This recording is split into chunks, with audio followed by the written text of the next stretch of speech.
trabar relación con un ser enfermo no era simplemente ayudarlo a que se cure de sus enfermedades, sino que la vida tenía un propósito. Entonces, si él había descubierto una medicina mucho más profunda, tenía que ayudar al ser humano a ese propósito vital.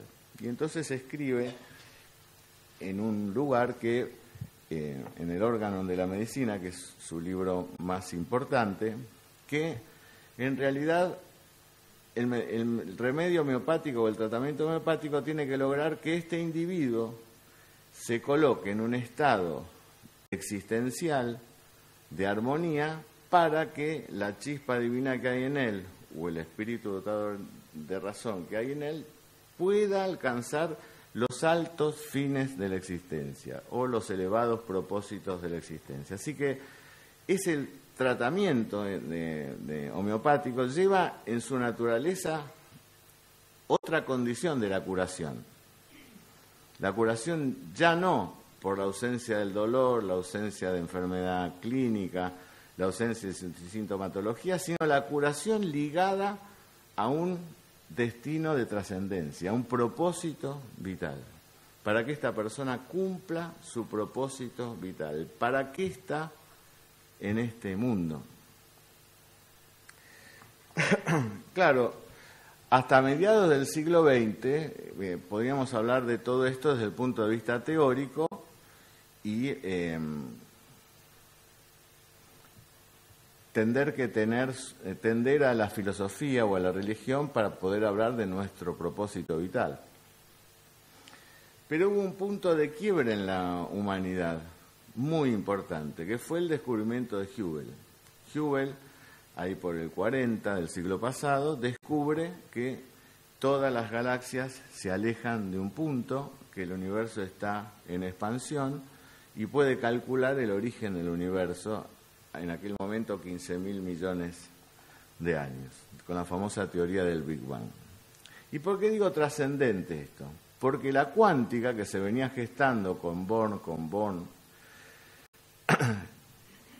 con Heisenberg, le dé un plafón de entendimiento, un sustrato de entendimiento, que ahora vamos a ver lo interesante.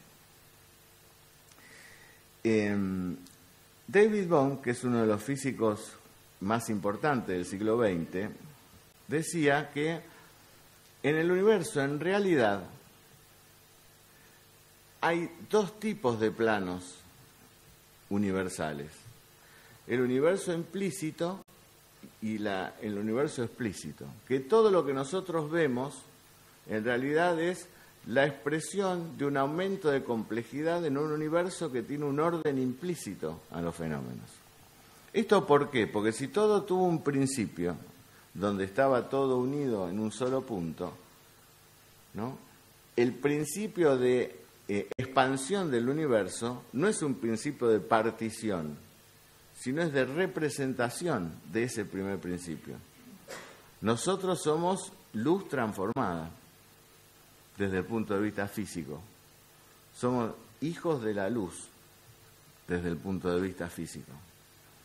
Si todo tuvo un principio y lo que vemos nosotros es una realidad compleja pero armónica, ese principio debe haber tenido un propósito. Son preguntas que se hacen los físicos, sobre todo los físicos cuánticos. Entonces David Bohm dijo, no, evidentemente hay algo inmaterial en nuestro universo, donde realmente se gestan todos los fenómenos y que después van a aparecer en el universo manifiesto. Para que algo aparezca en el universo manifiesto, se hizo todo más complejo el universo. Y algo de material hay en la vida y algo de vida potencial hay en lo material.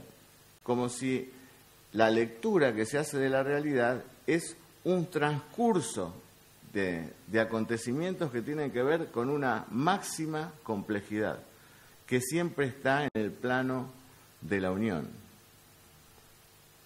Y esta situación comenzó a alterar a todos los físicos de esa época y a los no físicos, por ejemplo, Prigogine.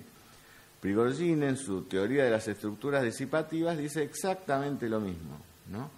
Dice, bueno, en un extendido biológico, ustedes saben que Prigogine fue un premio Nobel en química, un biólogo muy importante también del siglo XX, Prigogine decía, en un extendido biológico, lo que nosotros reconocemos como, si estas son las partes de las células, mitocondrias, etcétera, que nos sirve hasta para reconocer y nombrarlo, esto pertenece a un extendido biológico, no sé, patológico de hígado, o simplemente es la estructura de un paramecio.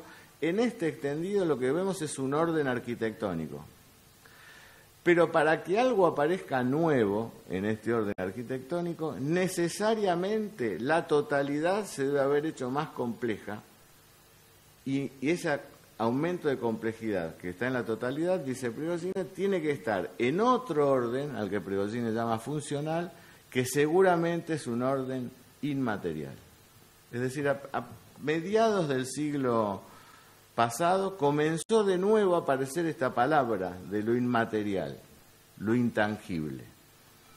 Piensen ahora, ¿no? De la teoría del Big Bang se pasó a la teoría de cuerdas, a la teoría de la supergravedad, la teoría de la membrana, que es la actual, la teoría de Witten, que es la más asombrosa de todos. ¿Qué dicen los físicos cuánticos? Que hay 11 dimensiones. 11 dimensiones formuladas matemáticamente. Y estas 11 dimensiones formuladas matemáticamente, nosotros manejamos 4 dimensiones, hacia lo alto, hacia lo ancho, la profundidad y la dimensión del tiempo, que es una dimensión para nosotros. Los animales no tienen la dimensión del tiempo. El animal vive en 3 dimensiones y para él es un eterno presente. No tiene esa dimensión del tiempo.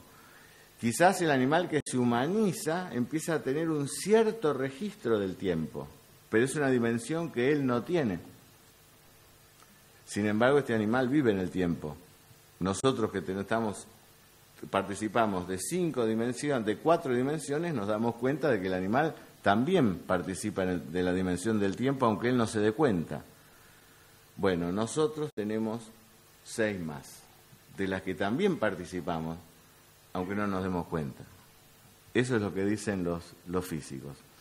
Por eso el descubrimiento de lo que ahora está apareciendo de la famosa partícula de los neutrinos y del gravitón, por eso se hace el famoso acelerador de partículas, porque lo que están tratando de descubrir los científicos son esas 11 dimensiones.